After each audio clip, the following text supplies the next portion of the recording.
So the question is, how do you become satisfied? Is it just consuming more fat?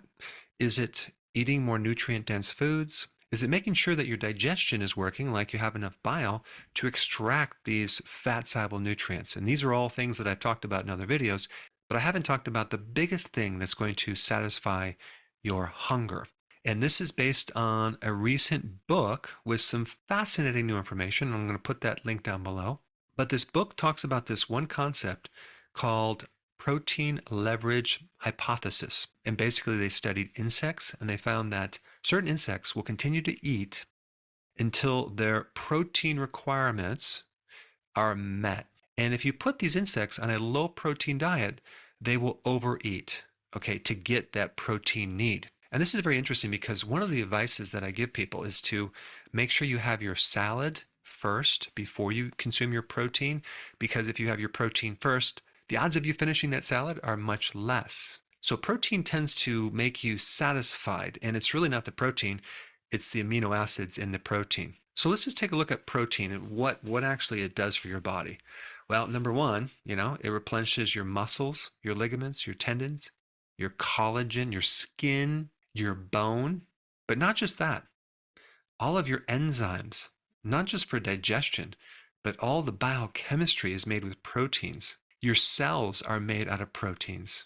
Your blood is protein. Most of your hormones are protein. So as a survival mechanism, there's a lot of importance on protein, especially since you don't store your protein. And so if you don't eat protein, where does it come from, right?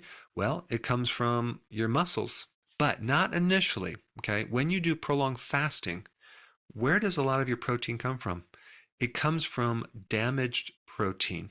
And your body actually has this amazing thing that recycles damaged protein. And this condition or this mechanism is called autophagy. So when you do prolonged fasting, because protein is so important, it'll take that damaged protein and convert it into amino acids to make new proteins. And so this is very, very therapeutic. So just as a side note, if you do prolonged fasting and you don't feel very good, it could mean that you need, certain nutrients like B vitamins, electrolytes, salt, but it also could mean that you might need amino acids. So I don't recommend taking protein, but I would recommend, if you don't feel very good when you do prolonged fasting, is to take as a supplement, not throughout the day, but maybe once or twice a day, a good amino acid complex. Now, if you have just the right amount of amino acids, it won't then convert to sugar. And this is one of the problems with consuming too much protein.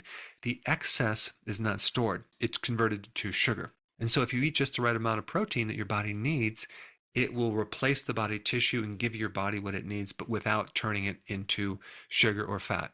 And as far as human requirements goes, that would be, if we're looking at pounds, you would multiply 0.64 times how much you weigh, okay? And that would be the number of grams of protein you would need per day.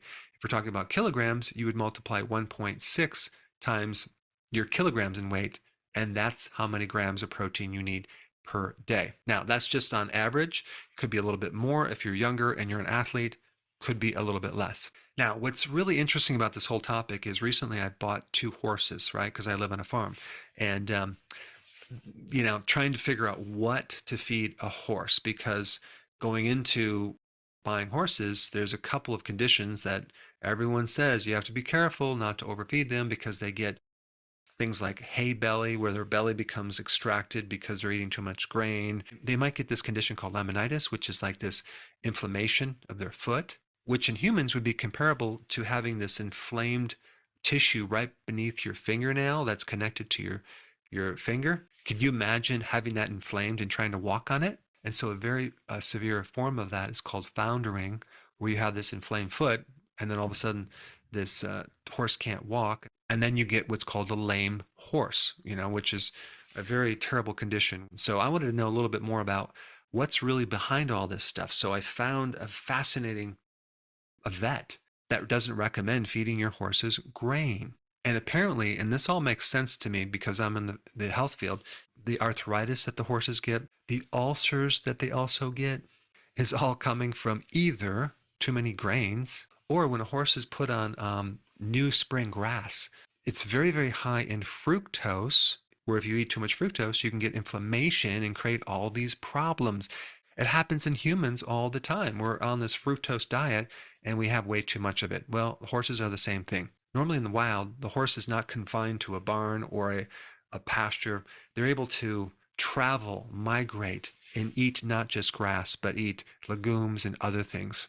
And of course, with a lot of exercise to burn that off. And so with horses, they'll continue to eat until their protein requirement is satisfied, right? And unfortunately, in the spring, the grass is very high in carbs, doesn't have much protein, and so they will just keep eating and eating and eating until they get enough protein. Well, this vet gave me some really good advice to feed the horses legumes, right? And alfalfa is one, but the other one is soy. Soya is a legume that has basically twice as much protein as grass. And of course, I'm very much against consuming soy for humans, but apparently when you have soybean meal, they extract the oils that oxidize, and that's where you get that high omega-6 fatty acid, which is inflammatory, and you're left with this product with amino acids. And of course, I would also try to recommend getting the organic blend.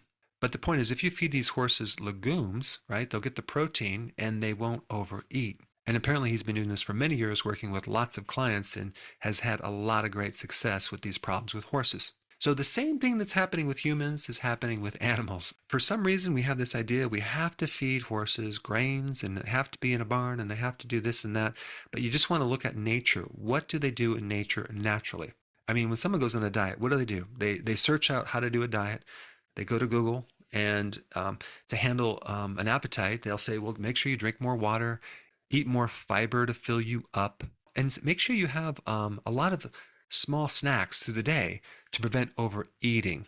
I do remember when I used to have a carb breakfast, man, I would be hungry an hour and a half later. I would be hungry in the evening, right? And then when I switched to a protein breakfast, which I don't do that now because I fast until lunch, but the point is when I had eggs or meat, hamburger or steak for breakfast, boy, that really handled my hunger.